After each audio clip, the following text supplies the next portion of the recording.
नमस्कार, मी उर्मिला कवडी डिझाईनमध्ये तुमचं सर्वांचं खूप खूप मनापासून स्वागत आहे. तर बघा, आज आपण पानगळ्यामध्ये लेस ब्लाऊज डिझाईन बघणार आहोत. तर बघा, ब्लाऊज पीसाचं कापड कट करून घेतलेलं आहे आणि अस्तर पण आपलं मापाचं कट करून घेतलेलं आहे. तर चला, याची आपल्याला उंची आणि घडी आणि शोल्डर बघायचं आहे. तर आपण हे किती घेतलेलं आहे. तर बघा, व्यवस्थित जे अस्तर आहे ते व्यवस्थित मी हे करून घेतलेलं आहे आणि मी सोबतच ब्लाऊज कट करून दाखवलेलं आहे. मी तुम्हाला हे तुमच्यासोबत मी शेअर केलेलं आहे. तर बघा, इथं उंची घेतलेली आहे 15 इंच उंची घेतलेली आहे. तर बघा, 9 वरती फिटिंग आहे आणि 1.5 इंच आपल्याला मार्जिन घ्यायची आहे. तर बघा, इथं तुम्ही 2 इंच पण मार्जिन घेऊ शकता. तर बघा, इथं शोल्डर घेतलेला आहे 5.5 आणि मोंढा पण घेतलेला आहे 5.5. तर बघा, व्यवस्थित अशी खडूने मार्किंग करून घ्यायची आहे. तर बघा, व्यवस्थित मार्किंग करून घेतल्याच्या नंतर इथं घेतलेलं आहे 1 इंच. तर बघा, समोरच्या इंचामध्ये आपल्याला अर्धा इंच असं आतमध्ये घ्यायचं असतं, म्हणजे झोळ वगैरे बगलामध्ये पडत नाही. त्याच्यामुळं इथं 1 इंच घेतलेलं आहे. तर बघा, इथं गळ्याची रुंदी घेतलेली आहे 2.25 टाकून तुम्ही 2.5 पण टाकू शकता. तर इथं आपल्याला गळ्याची उंची टाकून, तर बघा, इथं गळ्याची उंची मी 9 इंच टाकलेली आहे. तुम्हाला कमी जास्त तुम्ही करू शकता किंवा जास्त पण 9.5च्या पुढं पण घेऊ शकता. तर बघा, आता आपल्याला 2.5 टाकून घ्यायचं आहे खालच्या बाजूने आणि बॉक्स तयार करून घ्यायचा आहे. तर बघा, खडून मार्किंग करून घेतल्याच्या नंतर आता आपल्याला असा पाना आकार गळ्याला देऊन घ्यायचा आहे. तर बघा, गळ्याला आकार तुम्ही तुमच्या आवडीप्रमाणे गळ्याला आकार देऊन घेऊ शकता. तर बघा, मी असं बाहेर 1 इंच असा आत बाहेरून घेतलेला आहे आणि असा पाना आकार देऊन घेतलेला आहे. तर बघा, व्यवस्थित असा आकार देऊन घेतल्याच्या नंतर आता आपल्याला इकडच्या साईडनी पण उमटून घ्यायचं आहे. तर बघा, गळ्याची रुंदी अशी वाढत असली तर तुम्ही या पद्धतीने पण अशी गळ्याची रुंदी वाढू नये म्हणून या पद्धतीने पण करून घेऊ शकता. तर म्हणजे अशी खडून एका बाजूने मार्किंग केली की इकडच्या साईडने उमटून घ्यायची आणि ही आपल्याला डार्क करून घ्यायची आहे. तर बघा, व्यवस्थित अशी डार्क करून घेतल्याच्या नंतर आता आपल्याला ब्लाऊज पीसाचं कापड घ्यायचं आहे आणि व्यवस्थित हे कोपरा पण आहे पानगळाचा, तो व्यवस्थित करून घेतलेला आहे.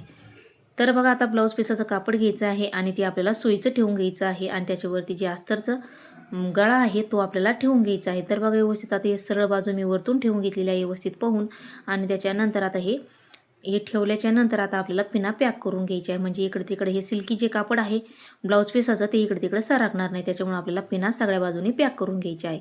तर बघा, पिना या पद्धतीने पॅक केल्या तर ब्लाऊज पीसाचं कापड इकडे तिकडे सरकत नाही आणि फिनिशिंग पण आपली बिघडत नाही. तर बघा, आता तशी खडून मार्किंग केलेली आहे तशी आता आपल्याला गळ्याला अशी टीप मारून घ्यायची आहे. तर बघा, स्टेप बाय स्टेप आपल्याला अशी गळ्याला टीप मारून घ्यायची आहे व्यवस्थित आणि पानगळ्याचा जो कोपरा आहे खालचा तिथं आपल्याला अशी सुई अशी खाली ठेवून घ्यायची आहे. म्हणजे अशी सुईसोबत असा वर सुई घेतली तर धागा पण त्याच्यासोबत येतो, त्याच्यामुळे सुई अशी खाली ठेवून घ्यायची आणि मगच पुढं टीप मारीत चालायची आहे. म्हणजे व्यवस्थित आपल्या गळ्याचा जो कोपरा आहे तो व्यवस्थित छान असा पानगळा येईल. तर बघा, व्यवस्थित अशी टीप मारून घेतल्याच्या नंतर धागे वगैरे कट करून घ्यायचे आणि हाताने व्यवस्थित आपल्याला गळ्याची फिनिशिंग करून घ्यायची आहे. कारण असं पातळ कापड आहे त्याच्यामुळे असा धागा वाढल्यावानी होतो, म्हणून आपल्याला व्यवस्थित अशी गळ्याला फिनिशिंग देऊन घ्यायची आहे. आणि नंतर कमरेला जे आहे तिथं अर्धा इंच आपल्याला अशी सरळ टीप मारून घ्यायची, म्हणजे आपल्याला इथं कंबरपट्टी लावायची गरज पडणार नाही. तर बघा, व्यवस्थित अशी टीप मारून घेतल्याच्या नंतर परत आपल्याला जे धागे असे गोळा झालेले आहे ते व्यवस्थित हाताने फिनिशिंग करून घ्यायची आहे. आणि आता आपल्याला पिना वगैरे काढून घ्यायची आहे. तर बघा, पिना वगैरे काढून घेतल्याच्या नंतर आता जो आतमधला गळा जो आहे तो आपल्याला आता कट करून घ्यायचा आहे. तर बघा, जी टीप मारलेली आहे त्याच्या पुढून आपल्याला कट करून घ्यायचं आहे. थोडंसं ब्लाऊज पीसाचं आणि अस्तरचं कापड ठेवून, म्हणजे जी आपली टीप मारलेली आहे ती कट पण नाही झाली पाहिजे. व्यवस्थित आपल्याला असं कट करून घ्यायचं आहे व्यवस्थित. आणि त्याच्यानंतर याच्यावरती छोटे छोटे असे कट मारून घ्यायचे आहे. म्हणजे छोटे छोटे कट मारले तर आपलीवाली म्हणजे गळा जो पलटाला आहे तो व्यवस्थित पलटला जातो आणि खेचल्यावानी वगैरे गळा होत नाही, म्हणून छोटे छोटे असे कट आपल्याला पूर्ण गळ्यावरती मारून घ्यायचे आहे. तर बघा, मी काल जो व्हिडिओ टाकलेला आहे ब्लाऊजचा, एकदम सुंदर अशी फ्रिल ब्लाऊज डिझाईन आहे आणि मी तुम्हाला म्हटले मी सोबतच हे ब्लाऊज पूर्ण 5 ते 6 ब्लाऊज हे कट करून घेतलेले आहे. आणि त्याच्यावरती मी एक काल डिझाईन टाकलेली आहे, एक परवा टाकलेली आहे आणि आज एक टाकीत आहे. तर बघा, एकदम सुंदर अशी डिझाईन आहे. तर बघा, जिथून ओपन जागा होती तिथून हे ब्लाऊज पीसाचं कापड सुईचं करून घेतलेलं आहे, व्हिडिओमध्ये दाखवलं त्या पद्धतीने. आणि त्याच्यानंतर अस्तर आणि ब्लाऊज पीसाचं कापड व्यवस्थित करून घ्यायचं आणि काठोकाठ आपल्याला अशी टीप मारून घ्यायची आहे. तर बघा, व्यवस्थित अशा या पद्धतीने आपल्याला ब्लाऊज पीसाचं कापड आणि अस्तरचं कापड असं व्यवस्थित करून घ्यायचं आणि काठोकाठ आपल्याला टीप मारून घ्यायची. तर बघा, कॅनव्हास कसा घालायचा हे पण मी तुम्हाला सांगितलं आहे. एकदम सोपी पद्धत आहे. कॅनव्हास आपल्याला बिना अस्तर लावता कसा लावायचा तो पण मी सांगितलेला आहे, तो पण तुम्ही नक्की ट्राय करा. तर बघा, व्यवस्थित अशी आपण टीप मारून घ्यायची आहे. जिथं कोपरा आला तिथं पण सुई थोडीशी अशी खाली ठेवून घ्यायची आणि मगच आपल्याला पुढं टीप मारून घ्यायची आहे. तर बघा, एकदम सोपी पद्धत आहे. या पद्धतीने ब्लाऊजचा गळा तयार केला, एकदम छान अशी आपली लेस ब्लाऊज डिझाईन होणार आहे. तर बघा, व्यवस्थित टीप मारून झाल्याच्या नंतर हाताने व्यवस्थित फिनिशिंग करून घ्यायची आहे आणि त्याच्यानंतर कमरेला पण आपल्याला सरळ अशी काठोकाठ टीप मारून घ्यायची, म्हणजे व्यवस्थित फिनिशिंगमध्ये आपलं ब्लाऊज रेडी होईल. तर बघा व्यवस्थित अशी पूर्ण कमरेला टीप मारून घ्यायची आहे आणि त्याच्यानंतर आपल्याला व्यवस्थित कापड करून अशी टीप मारायची आहे. तर बघा यात तुम्ही माझ्या चॅनलला अजून लाईक शेअर सबस्क्राईब नसेल तर नक्की लाईक शेअर सबस्क्राईब करा आणि बेल आयकॉन पण प्रेस करा, म्हणजे जेव्हा मी व्हिडिओ टाकेन तेव्हा तुमच्या मोबाईलवरती अपलोड होईल. तर बघा एकदम छान अशी मी याच्यावरती घागरा कसा शिवायचा साडीपासून तो पण मी एकदम सोप्या पद्धतीने सांगितलेला आहे, तुम्ही नक्की ट्राय करा.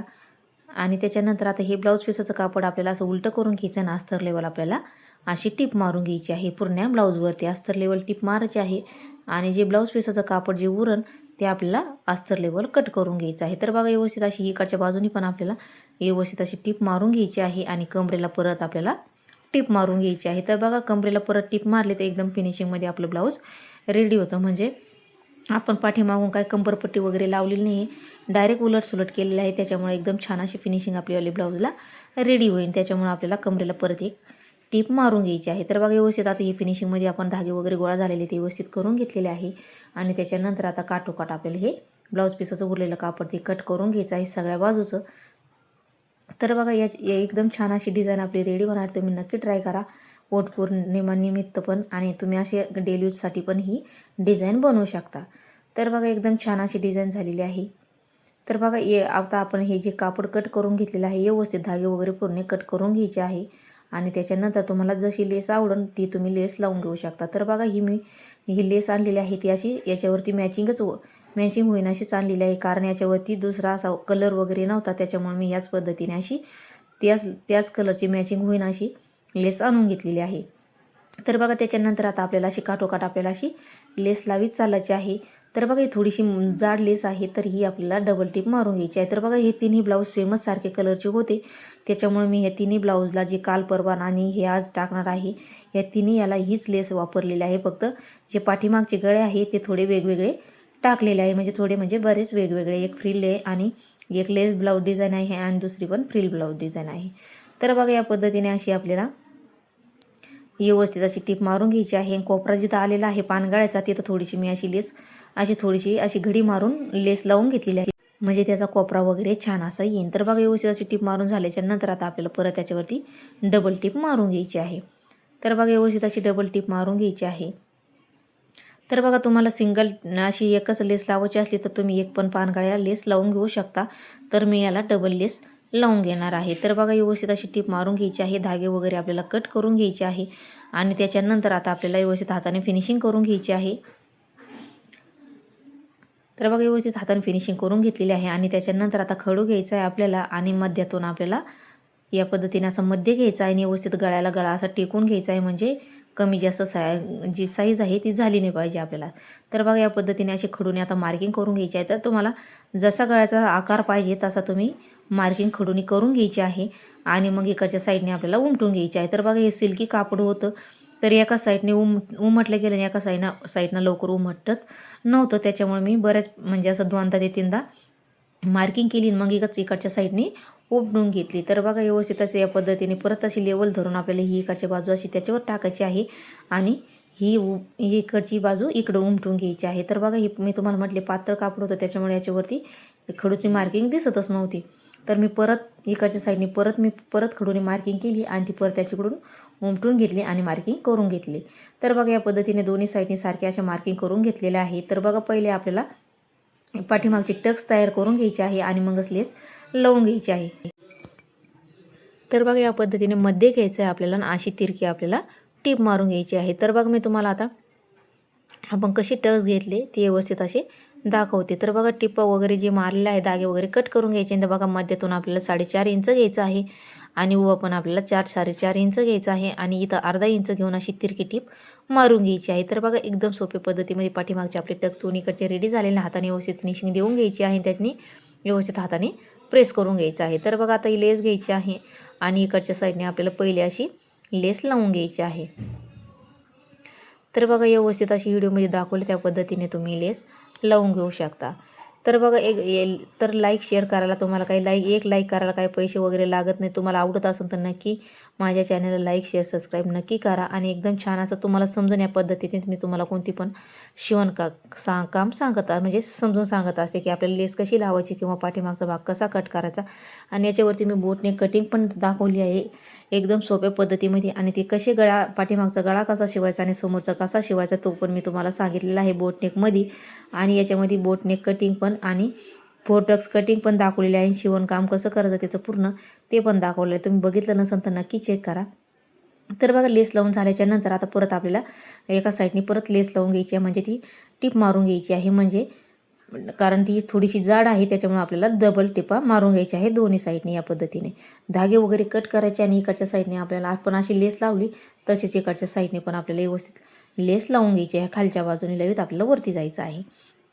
तर बघा आता ही पण आपण लेस व्यवस्थित लावून घेतलेली आहे आणि याच्यावरती आपल्याला डबल टिप अशी परत मारून घ्यायची आहे. म्हणजे फिनिशिंगमध्ये आपलं ब्लाऊजची लेस पूर्ण रेडी होऊन जाणार आहे. तर बघा ब्लाऊज आपलं शिवून झाल्याच्या नंतर, कारण हे एकदम सिल्की कापड होतं आणि याच्यामध्ये आपण कॅनव्हास वगैरे वापरला नव्हता त्याच्यामुळे असं थोडीशी घडी वगैरे पडलेली आहे. आपण याला नंतर मी शिवून झाल्याच्या नंतर कस्टमरला द्यायच्या वेळेस मी याचीवाली इस्त्री वगैरे करून देणार आहे. तर बघा समोरचा भाग मी तयार करून घेतलेले होते सगळ्या ब्लाऊजचे 5 ते 6 ब्लाऊजचे. आणि नंतर हे मी पूर्ण पाठीमागचे भाग तयार केले आणि हे पूर्ण ब्लाऊज आता रेडी करून घेणार आहे. तर बघा फोरटक्सचं ब्लाऊज एकदम छान असं आपलं तयार फिनिशिंगमध्ये रेडी झालेलं आहे. मी त्याला हुका वगैरे पण लावून घेतलेला आहे. एकदम छान असं आपलं ब्लाऊज रेडी झालेलं आहे आणि याला लटकन नॉट आम्ही ते पण तयार करून घेतलेलं आहे. तर मला आजची माझी डिझाईन कशी वाटली मला नक्की कमेंट करून सांगा. नक्की तुम्ही पण ट्राय करा. तर चला भेटूया पुढच्या व्हिडिओमध्ये. तोपर्यंत धन्यवाद.